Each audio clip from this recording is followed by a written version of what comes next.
So back again into this article out of the Encyclopedia of the Social Sciences. You know, we studied a little bit from Deborah Bouchot's legal research and writing for the paralegal, and in that we discovered that the encyclopedias and the dictionaries are considered secondary sources, and that in a court of law, you know, you want your primary sources, you want your precedents, you want your case law up front and personal, but you resort to these documents to be able to, you know, flesh things out and build a good foundation for your argument. And that's why we like to go there. We learn a lot.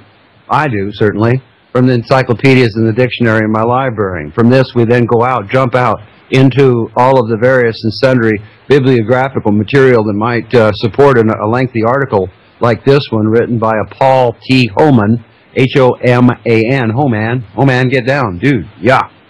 All right, but we're just starting to really get to the meat of the issue here. Because we're in the face of this highly dynamic technological and marketing situation. Now, this began in the 1930s, and this is still happening today. And it continues, and it's going to continue to escalate and speed up. We're at a time period now such as no man has ever seen before. I mean, things are becoming obsolete before they even get them out of the package these days. It's a highly dynamic technological, and there's multiple levels, multiple layers, and different marketplaces of this technological advancement. There are technological advancements being made that have, you know, we have no consciousness of. Go all the way back to Tesla's, patents. I have a complete book of Tesla's patents, and there are things like the AND gate that he came up with, and the metal disintegrator. There was no reason for them. These are just brilliant ideas, maybe right out of the ozone itself, that he come up with and patented. But if it wasn't for that little AND gate, we wouldn't have any computers. Somebody might have come up with it. But one of the reasons why you can't get a patent on a computer, per se, is because every computer that was ever built was dependent upon the AND gate. I don't know how the buildings fell and the Great Live Burning Sacrifice in New York, but did Tesla's metal disintegrator have anything to do with that? I don't know. Very highly dynamic technological and marketing situation continuing. However, this may be as a device for controlling the markets. This is what it's all about, is controlling the market. Profit good, loss bad. Profit good, loss bad. If you're continually losing, you're going to quit your business. You'll stop. If you're continually taxed and taxed and taxed and taxed, there's only one place to go for recovery, and that's to the consumer. And if your products can't be marketed with all those taxes included in the price tag, you'll quit producing them. You might have to find another marketplace like China and Singapore. Most of them were of brief duration, but although they broke down frequently, after an interval of severe competition, they were usually restored in some new form. And we saw that over and over again in the development of the railroads. They began initially as just a track and steel wheels and a carriage or cart pulled by horses. But they called that a railroad. It was a railroad, right? And because there were wheels rolling on steel, the horses could pull a far greater load than they could when the wheels were rolling on dirt, and stones and cobblestones and bricks. This has been variously explained on grounds of the congenital inability of American businessmen to cooperate for a long pull.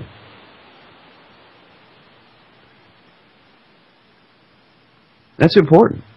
Men don't come together, you know, and work for a long pull, all the guys with the various different businesses, unless there's something else in the background.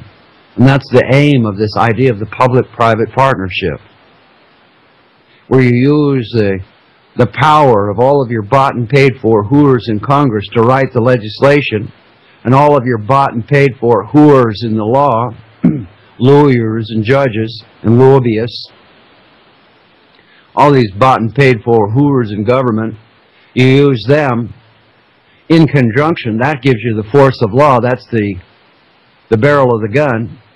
And then you combine that with the wealth of corporations to create the public-private partnership. Some say fascism, which is a bit extreme.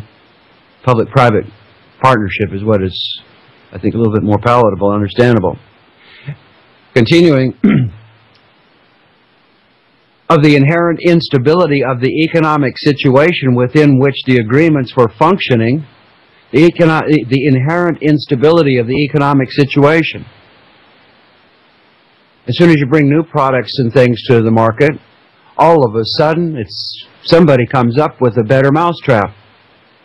And what you thought you would have a monopoly on becomes obsolete before you even get it to market. And continues, lots of ways you could play that one out, within which the agreements were functioning, and of the peculiarities of American law. It's peculiar, isn't it? Life, liberty, and the pursuit of happiness, or life, liberty, and property. It's rather peculiar, was unique on the planet. This last point needs to be developed, so let's look at it. Running out of time for today.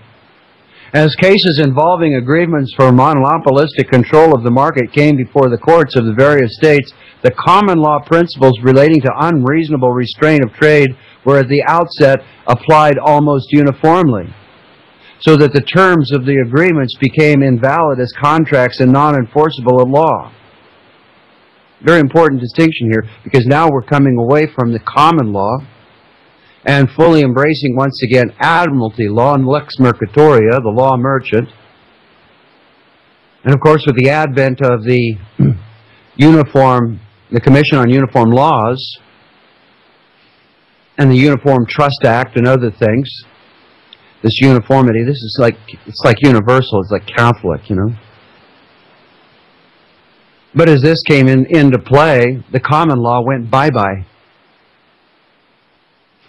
And they created this thing we've talked about, the difference between the state, man, the free man on the land, flesh and blood man standing on dirt with muddy boots, as opposed to this state.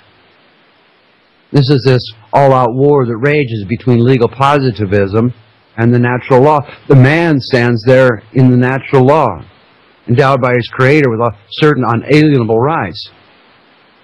But in the rise of legal positivism, in the rise of statism, the state, it's actually this state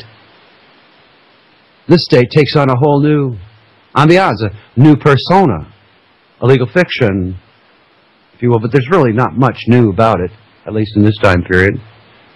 We drug it along with us. Some of the useless baggage we should have thrown overboard when we came from England and Scotland and Ireland and Wales and elsewhere. Again, there was moreover a possibility that the common law of conspiracy might be invoked. Conspiracies? Conspiracy theories? 1927. There was moreover a possibility that the common law of conspiracy might be invoked. You want to get caught up in a conspiracy at this time period. The failure of such agreements to attain a contractual status effectively undermined the possibility of permanency, since each party thereto was at all times legally a free agent. The incentives to act as such were, for some members of almost every association, at times too strong to be resisted. Various devices were developed to overcome this centrifugal tendency, including the leasing of plants, joint ownership of marketing corporations, and the achievement of communities of interest through interlocking stock ownership and interlocking directorates. Now, you'd think this would be something new.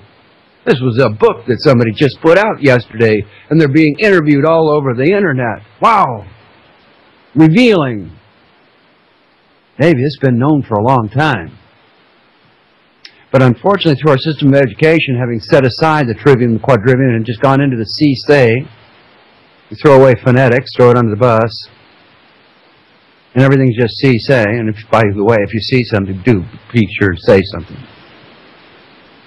But we no longer understand this idea of corporations' achievement of communities of interest. What is a community of interest? These free trade zones that are popping up every place, economic development zones, exclusive offshore enterprise zones, and so on and so forth. Communities of interest through interlocking what? Stock ownership. Look, take a look again. Look, take a look again. Review it one more time, corporationnation.com. Look at the video. Put it in your mind, and then think about all of those corporations that CalPERS and others are invested in. Think about all of those corporations out there and that they have interlocking boards and directorships. One beast